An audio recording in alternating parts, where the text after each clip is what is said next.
कहानी tip tip वाह। एक थी बुढ़िया, उसका एक पोता था। पोता रोज रात में सोने से पहले दादी से कहानी सुनता। दादी रोज उसे तरह तरह की कहानियाँ सुनाती। एक दिन मूसलाधार बारिश हुई। ऐसी बारिश पहले कभी नहीं हुई थी। सारा गांव बारिश से परेशान था। बुढ़िया की झोंपड़ी में पानी जगह जगह से टपक रहा था। Tip tip tip tip. इस बात से बेखबर पोता दादी की गोद में लेटा कहानी सुनने के लिए मचल रहा था। बुढ़िया खींच कर बोली, अरे बचवा, का कहानी सुनाए? ई टिप टिपवा से जान बचे तब न। पोता उठकर बैठ गया। उसने पूछा, दादी, ये टिप टिपवा कौन है? टिप टिपवा क्या शेर बाघ से भी बड़ा होता है? दादी छत से टपकते हुए पानी की तरफ देखकर बोली, हाँ बचवा, न शेरवा के डर न बघवा के डर, डर त डर टिप टिपवा के डर। संयोग से मुसीबत का मारा एक बाघ बारिश से बचने के लिए झोंपड़ी के पीछे बैठा था। बेचारा बाघ बारिश से घबराया हुआ था। बुढ़िया की बात सुनते ही वह और डर गया। अब यह टिप टिपवा कौन सी बला है? ज़रूर यह कोई बड़ा जानवर है। तभी तो बुढ़िया शेर भाग से ज़्यादा टिप टिपवा से डरती है। इससे पहले कि बाहर आकर वह मुझ पर हमला करे, मुझे ही यहाँ से भाग जाना चाहिए। बाघ ने ऐसा सोचा और झटपट वहाँ से दुम दबाकर भाग चला। उसी गांव में एक धोबी रहता था।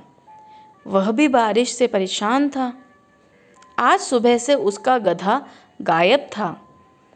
सारा दिन वह बारिश में भीगता रहा और जगह जगह गधे को ढूंढता रहा, लेकिन वह कहीं नहीं मिला।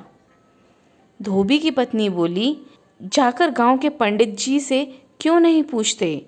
वे बड़े ज्ञानी हैं। आगे पीछे सबके हाल की उन्हें खबर रहती है। पत्नी की बात धोबी को जच गई। अपना मोटा लठ उठाकर वह पंडित जी के घर की तरफ चल पड़ा।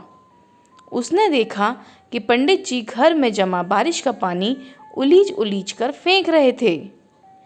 धोबी ने बेसब्री से पूछा, महाराज, मेरा गधा सुबह से नहीं मिल रहा है। ज़रा पोथी बाँच कर बताइए तो वह कहाँ है?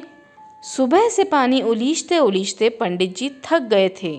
धोबी की बात सुनी तो झुंझला पड़े और बोले, मेरी पोथी में तेरे गधे का पता ठिकाना लिखा है क्या, जो आ गया पूछने? अरे जाकर ढूंढ उसे किसी गढ़ई पोखर में। और पंडित जी लगे फिर पानी उलीचने।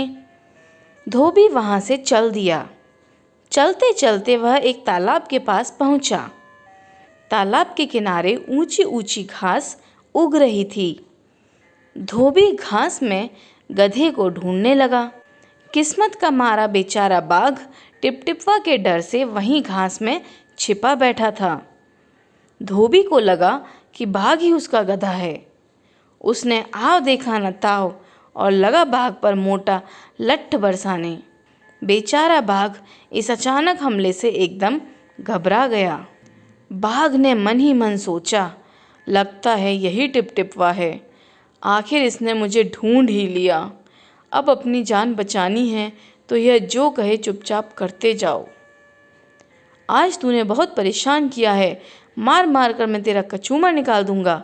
ऐसा कहकर धोबी ने बाघ का कान पकड़ा और उसे खींचता हुआ घर की तरफ चल दिया। बाघ बिना चू चपड़ किए भीगी बिल्ली बना धोबी के पीछे पीछे चल दिया। घर पहुंचकर धोबी ने बाघ को खूंटे से बांध दिया और सो गया। सुबह जब गांव वालों ने धोबी के घर के बाहर खूंटे से एक बाघ को बंधे देखा तो उनकी आंखें खुली की खुली रह गईं।